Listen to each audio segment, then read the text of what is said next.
be forced to do so. Thanks, Senator Walsh. Yes, okay, Deputy by Barrett. Ambassador, I will say frankly, I'm one of the people who thinks you should be expelled from this country, and I believe that that's nothing to do with you personally. It's to do with the policies of your state. And I think, along with Desmond Tutu, that the time for treating you as a normal state is over, because you're not behaving as a normal state. And I just want to ask you questions, really, in relation to that contention. And I would just say, for the record, it certainly isn't motivated by anti-Semitism in my case. I mean, for example, when disgraceful attempts were being made to downplay the horrors of the Holocaust by people like David Irving, I brought a Jewish Auschwitz survivor to this city to organise meetings and get her on national television to remind the Irish people about the horrors of the Holocaust. And I would do so again if anybody tried to downplay the horrors of what were done to the Jewish people. But it is precisely because I'm opposed to racism that I oppose what your state is doing and what it stands for. So I just want to ask you a few questions in relation to that. And I should also say, by the way, I lived for a year on Moshav Neot Hakikar in the Dead Sea in 1987, 2 weeks before the first Intifada broke out. That leads me to my first question. You have tried to cover over what you have done, the killings of innocent people in Gaza on 3 separate occasions over recent years, the seizure of Palestinian land and so on, by attacking Hamas. Now, why don't you just admit that Hamas didn't exist when the first Intifada took place? They didn't set up an armed wing until the early 1990s. And that there was a reason that PLO were in Tunis at the time, exiled, effectively not present. But the ordinary Palestinians rose up because you denied them basic rights. I lived there. It was apartheid. It was racism. It was endemic. It was rotten.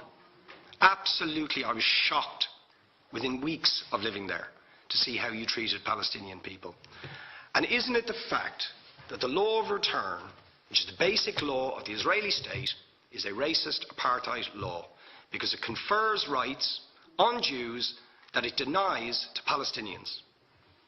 It allows, for example, if I was Jewish and had never stepped foot in Israel, I could claim citizenship there tomorrow, but 6 million people whose origins are in what you now call Israel, who were forced out in 1947 or 48, do not have that right. Isn't that part of the reason why the Palestinians are in dispute with Israelis? Because you deny them the right to return to their homes and to their land and to their villages, and that they have a legitimate claim, even under international law, to return, but you deny them that right. Why do you deny them that right? And why do you give that right to other people who have no connection whatsoever with the land, whether you call it Israel or whether you call it Palestine? Why do you continue to seize land, if you're serious about Oslo and the two-state solution? Why do you continue to seize land, which under that agreement is land designated to be Palestinian land? 500,000 people, most of which has taken place since Oslo. You allow that to happen. Why do you allow it to happen if you're serious about giving this land to the Palestinians? It's absolutely extraordinary. And it just, are you not just taking us, Ambassador, for idiots? That you can say with a straight face, we're serious about peace, but while we're serious about peace, we're going to seize Palestinian land. And you expect the Palestinians to just sit back and do nothing about that. And the world to accept that that is an acceptable way to behave. And you asked earlier on, could we have some constructive solutions? Now, you know what the Palestinian people have been asking for. Far less even than some people would ask for. Because I believe the whole apartheid system should be dismantled.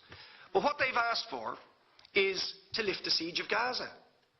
Just to lift the siege of Gaza. Let them have an airport. Let them have ports. Let them not be dictated to by a government for whom they do not vote as to what can go in and out of their territories, whether they will have power, whether they will have clean water, whether they will have medicine. What makes you think you're allowed to have nuclear weapons and the 4th biggest army in the world and visit destruction on the people of Gaza, but they have no right defend themselves. They have no territorial sovereignty over that land. Could you ask questions, please? How do you justify that? Yeah. All right. How do you justify those double standards? And very lastly, Ambassador, people like Bishop Tutu, Nelson Mandela, and I would certainly describe your state as a apartheid state, with different laws for people depending on their race or religion. Now, isn't that just the case that, for example, at checkpoints going into the West Bank, there's a channel if you're Israeli or European, and there's a channel if you're Arab? Just because you're Arab. If you came into Dáil Éireann and they stopped you and said, "Are you Jewish?"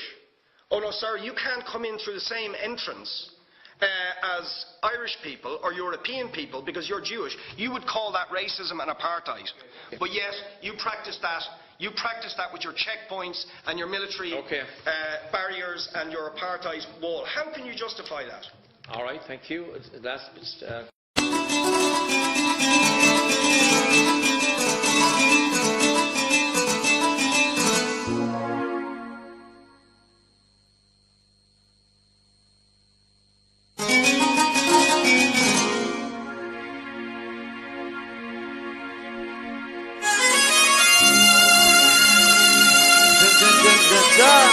جينا نهنئ نبارك نشارك نحن فرقة زين نحن ارزاق نتمنى لهم حياة زوجية سعيدة ان شاء الله بالروحانيين.